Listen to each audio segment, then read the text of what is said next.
ஒருமுறை ராஜா எதிரிகளைத் தாக்க தனது படையை தயார் செய்தார்.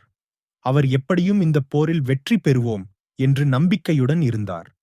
படையினரோ பெரும் சந்தேகத்துடனே இருந்தார்கள். ஏனெனில் எதிரி பலமானவன்.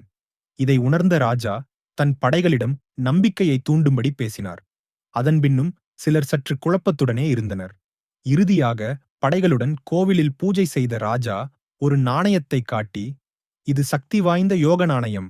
நான் இப்போ இந்த நாணயத்தை சுழற்றி விடுவேன். தலை விழுந்தா நாம வெற்றி பெறுவோம். இல்லாத பட்சத்தில் போரைத் தவிர்ப்போம் என்றார். நாணயத்தை சுழற்றினார். ராஜா தலைதான் விழுந்தது.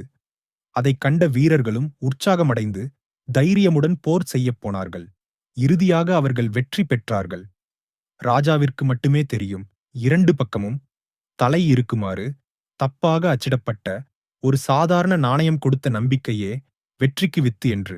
நம்பிக்கை இருந்தா எதுவும் சாதிக்க முடியும்.